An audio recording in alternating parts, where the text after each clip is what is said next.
এখন চলেছি সিটি অফিসের উদ্দেশ্যে, বিকজ আমরা রুম শিফট করেছি, আমাদের অ্যাড্রেসও যেহেতু চেঞ্জ হয়েছে তার জন্য সিটি অফিস গিয়ে আপডেট করাতে হবে আর কি। আসলে ব্যাপারটা হচ্ছে যে যখন যে কেউ প্রথমে যখন জাপানে আসে তখন তোদের জাপানের এয়ারপোর্ট থেকে একটা কার্ড দেওয়া হয়, যেটাকে ইংলিশে রেসিডেন্ট কার্ড বলে, আর জাপানিজ ওটাকে জাইরিউ কার্ড বলে।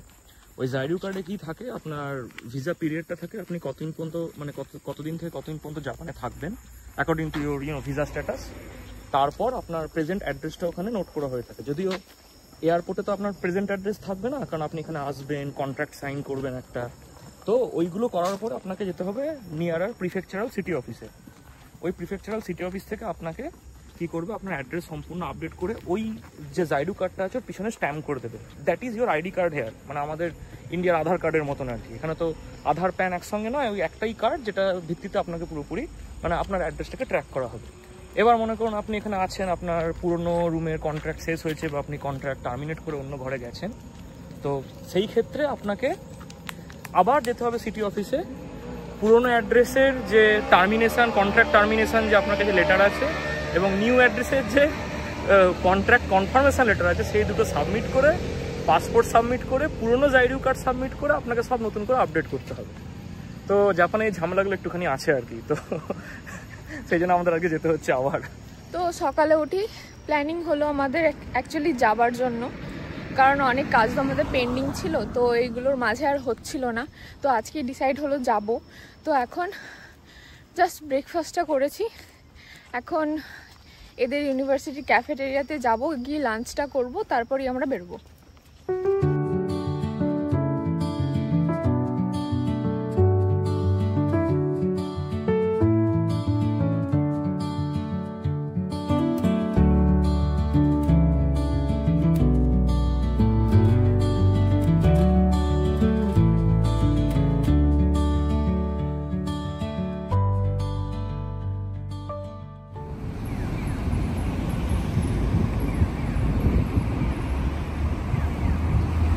আমরা এখন সিটি অফিস এসে গেছি।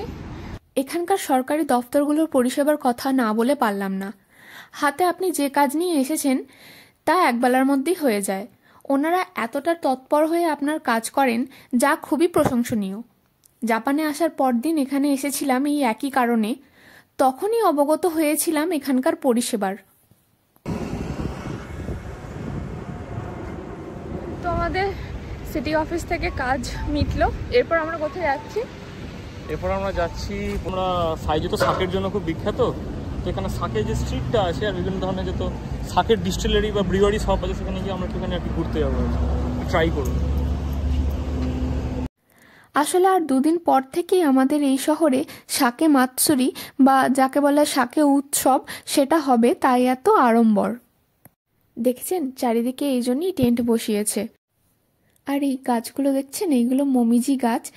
আর কয়েক সপ্তাহ, প্রায় 2 সপ্তাহ পরই এই গাছের সব পাতাগুলো লাল হয়ে যাবে, তখন এই রাস্তাটা এত সুন্দর দেখতে লাগবে।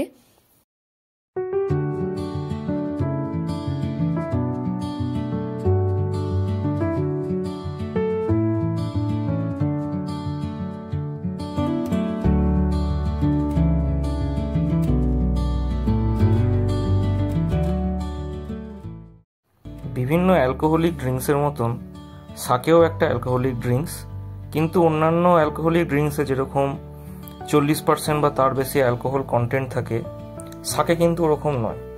এই ক্ষেত্রে বলে রাখি, সাকে জাপানের খুব বিখ্যাত একটা অ্যালকোহলিক ড্রিঙ্কস, আপনারা ন্যাশনাল অ্যালকোহলিক ড্রিঙ্কসও বলতে পারেন, এবং নর্মালি সাকেতে 20%-এর নিচে অ্যালকোহলের কনসেন্ট্রেশন থাকে পার্সেন্টেজ ওয়াইজ।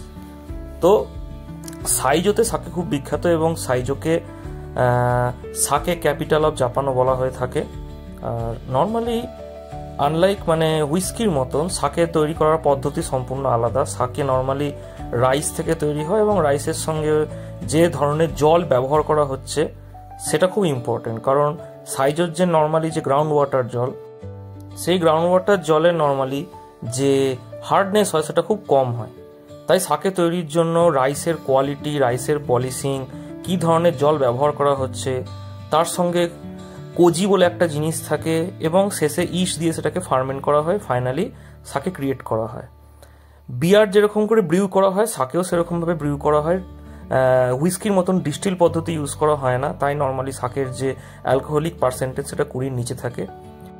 এই প্রসঙ্গে বলে রাখি, সাইজোতে টোটাল 7টা সাকে ব্রিউয়ারি আছে এবং 7টা সাকে ব্রিউয়ারি তাদের নিজস্ব পদ্ধতিতে সাকে তৈরি করে এবং সেই সাকের গুণগত মান, রাইসের পলিশিং এবং পুরো পদ্ধতিটার ওপরেই ডিপেন্ড করছে যে কি পরিমাণের বা কি ধরনের দাম নির্ধারিত করা হবে বিভিন্ন সাকের জন্য। তো সব থেকে পুরনো যে সাকের ব্রিউয়ারি সেটাকে হাকুবোতান সাকের ব্রিউয়ারি নামে বিখ্যাত এবং সেটা আজ থেকে অনেক বছর আগেই প্রতিষ্ঠা করা হয়েছে আর কি সাইজোতে।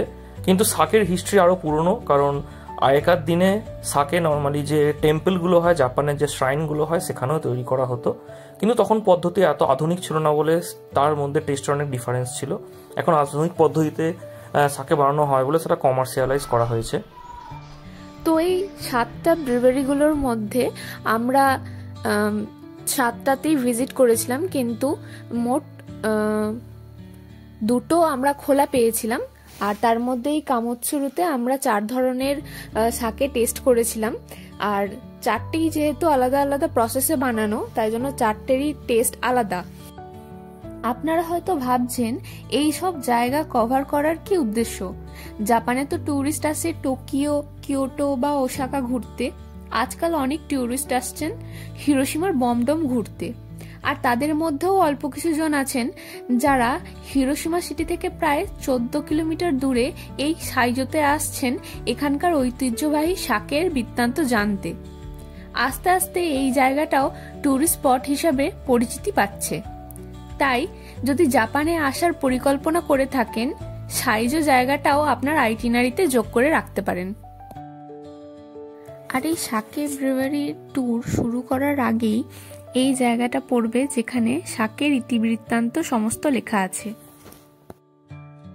যাই হোক, আমরা কামোৎসুরু থেকে বেরিয়ে আরও এক ব্রিউয়ারিতে গিয়েছিলাম, কিন্তু অধিকাংশই বন্ধ।